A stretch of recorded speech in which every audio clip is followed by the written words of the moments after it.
First ఈరోజు పాట release అయిందండి. ఈ పాట మ్యూజిక్ చాలా అద్భుతంగా చేసిన మా ఇద్దరు మ్యూజిక్ డైరెక్టర్లు చందు గారు అండ్ బ్రో కార్తిక్ బ్రో గోడ్రిగేష్ రోడ్రిగేష్ కార్తిక్ గారికి, అలాగే ఎండలో కూడా మేము నడుస్తున్నా కానీ ఆయన ఇంకొకసారి ఇంకో యాంగిల్ అని ఎంతో అందంగా చూపించాలన్న తాపత్రయం. నాగేష్ పెళ్లి చూపుల కెమెరామెనే కానీ దానికన్నా ముందు సైన్మా షార్ట్ ఫిల్మ్ చూసిన తర్వాత ఆయన్ని ఫస్ట్ ఈ సినిమాతోనే తన కెరీర్ స్టార్ట్ చేశారు. ఆయన లక్ బాగుండి ముందు పెళ్లి చూపుల కెమెరామెన్ అయిపోయాడు, లేకపోతే జయమని చిమ్రా కెమెరామెన్. మాకు అది మా లక్ అనమాట. ఎందుకంటే ఒక క్రెడిట్ వచ్చింది మాకు, మా కెమెరామెన్ పెళ్లి చూపులు అనే హిట్ సినిమా చేసిన కెమెరామెన్ అని. చాలా థ్యాంక్స్ సార్. అలాగే శివాజీ గారితో శివాజీ గారికి ఒకవేళ పెళ్ళయి ఉంటే పెళ్ళం పక్కన ఉన్నంత టైము అంటే బయటకు వచ్చి షూటింగ్ చేసినప్పుడు పక్కన ఉండరు, వాళ్ళ వైఫ్ ఉండదు. కానీ ఆ టైం కూడా కలుపుకొని ఎడిటర్ వెంకటేష్ గారు ఈయన పొద్దున్న లేచి ఒక షర్ట్ వేసుకున్నట్టు ఒక వెంకటేష్ గారిని ఎడిటర్ని తీసుకొని వెళ్ళిపోయేటోడు రూమ్లోకి. నీల్ కమలది తెల్ల చైర్ కొంటే అది ఈరోజు రెడ్గా అయిపోయిందండి. పాపం చాలా కష్టపడ్డారు ఆయన కూడా. చాలా థ్యాంక్స్ సార్. మ్యూజిక్ సైడ్ కానివ్వండి, కెమెరా సైడ్ కానివ్వండి, ఎడిటింగ్ సైడ్ కానివ్వండి. ఇంకొకటి చాలా మంది చూడంగానే ఇందాక రాంప్రసాద్ అని ఇక్కడ వచ్చిన మన సుధీర్ పక్కన ఉన్న రాంప్రసాద్ అన్న అదే ఊరు అన్నాడు. అది కాకినాడ ఒకటి, భీమిలి ఒకటి అని.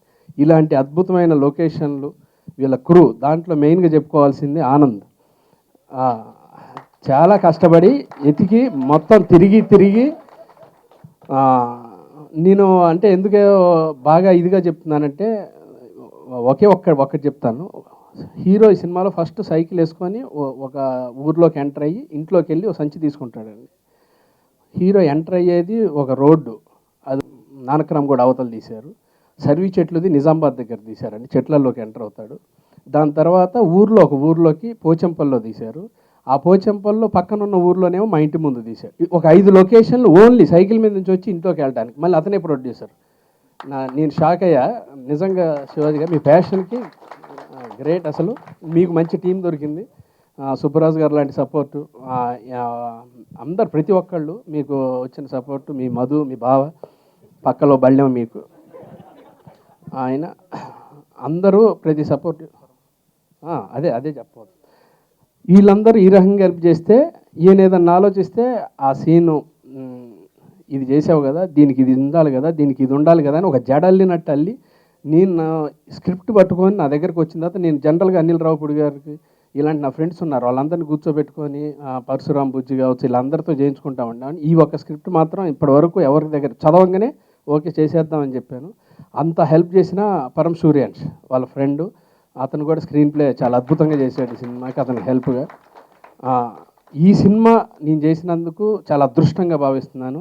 నా దగ్గరికి వచ్చినందుకు చాలా సంతోషంగా ఉంది. చాలా అదృష్టవంతుడు నేను. ఈ అదృష్టం నాకు రావడానికి కారణమైన జేడి చక్రవర్తి గారికి 2 చేతులు ఎత్తి నమస్కారం పెడుతున్నాను. ఆయనకి నాకు సంబంధం లేదు, అసలు నేను ఆయన కలిసి యాక్ట్ చేయలేదు.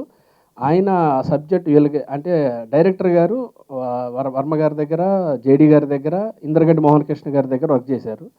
తర్వాత లండన్ వెళ్ళి జాబ్ చేసుకుంటూ వీకెండ్లో స్క్రీన్ ప్లే నేర్చుకొని ఇక్కడికి వచ్చి సినిమా తీయాలని ఫ్యాషన్తో నెలకి కొంత మంచి సాలిడ్ అమౌంట్, నేను అంత అమౌంట్ ఉంటే అసలు నేను రాను అసలు ఇక్కడికి. హ్యాపీగా అదే చేసుకుంటూ ఓపెన్గా 10 లక్షలు మిగులుతాయండి నెలకి. అయ్యి 2 ఏళ్ళు కష్టపడి ఆ డబ్బులు తీసుకొని వచ్చి సినిమా తీద్దామని వచ్చాడు.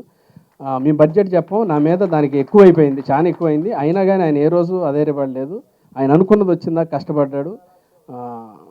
ఈ ఇంకా ఇట్లా చెప్తా ఉంటే చాలా చెప్పాల్సి వస్తుంది. ఎనీవే మంత్ ఎండ్కి ఆడియో ఫంక్షన్ చేసి November 1st or 2nd week అంటే 10వ తారీఖు కావచ్చు, దాని తర్వాత వారం కావచ్చు, ఈ 2 డేట్లలో కంపల్సరీ ఈ సినిమా రిలీజ్ అవుతుంది. దీనికి మీకు ఒకే ఒకటి, డైరెక్టర్కు ఉన్న ఆలోచన ఇన్నోవేటివ్, ఆడియన్స్ దగ్గరికి వెళ్ళాలంటానికి ఉదాహరణ సాంగ్తో పాటు పోస్టర్ మీద ఉన్న దేశవాళీ వినోదం కింద మళ్ళీ దేశీ ఎంటర్టైన్మెంట్ అని పెట్టాడు. నేను ఎందుకంటే 2 ఒకటే కదా అంటే శ్రీనివాస్ రెడ్డి గారు ఇప్పుడు అని మొదలు పెడతాడు అన్నమాట.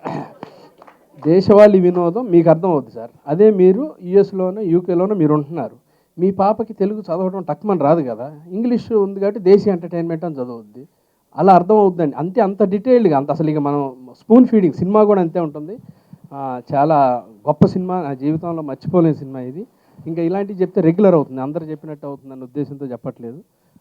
చాలా మంచి కింద వాయిస్ వినపడుతుంది, కింద సమైక్యంగా నవ్వుకోండి, సమైక్యంగా నవ్వుకుందాం అని పెట్టారు. ఇది దేని గురించి పెట్టారంటే ఇది మాత్రం కంపల్సరీ ఇప్పుడు చెప్పాలి. ఈ సినిమాలో కరీంనగర్ నుంచి హీరో ఉద్యోగం రీత్యా కాకినాడ వెళ్తాడు. అంటే 2 రాష్ట్రాలు కలిసి ఉన్నప్పుడు జరిగిన కథ. అప్పుడు అందరూ అదొకటాను ఫ్యామిలీలో అమ్మ నాన్న కావచ్చు, కుర్రోళ్ళు కావచ్చు, పిల్లలు కావచ్చు, అందరూ నవ్వుకునే సినిమాని ఈ 2013లో జరిగిన కథ ఇది. అది సినిమా అంతా చూస్తున్నప్పుడు గుర్తు చేయడానికి ఈ సినిమాలో ఒక ఇంపార్టెంట్ క్యారెక్టర్ ఉంది. ఆ క్యారెక్టర్ పేరు అత్తారింటికి దారేదనే ఒక సినిమా. ఆ సినిమా ఓపెనింగ్ నుంచి ఎండ్ వరకు ఒక క్యారెక్టర్ ప్లే అనమాట. ఆడియో రిలీజు రేపే విడుదల, 10వ రోజు, 50వ రోజు, సినిమా ఎండింగ్లో త్వరలో మా టీవీలో ఈ అలా డిజైన్ చేశారు. అద్భుతమైన స్క్రిప్ట్, నేను సర్ప్రైజ్ అయ్యాను. అలాగే మొన్న సుకుమార్ గారు ఫోన్ చేసి ఒక్క సీన్ నటించడం కష్టం కానీ నువ్వు సినిమా అంతా నటించామన్నారు. థ్యాంక్ యూ సార్, మంచి కాంప్లిమెంట్ ఇచ్చారు నాకు, చాలా thanks. Thank you very much.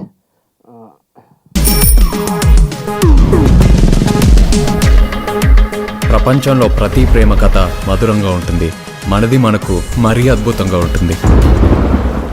నా ఫీలింగ్స్ ఎక్స్ప్రెషన్స్ అన్నీ పేపర్ మీద రాసి తనకి ఇస్తాను రా. అవసరమా రా ఇదంతా? ఇన్ఫాచ్యువేషన్ రా. రే, అమ్మాయిని చూసిన వెంటనే అలా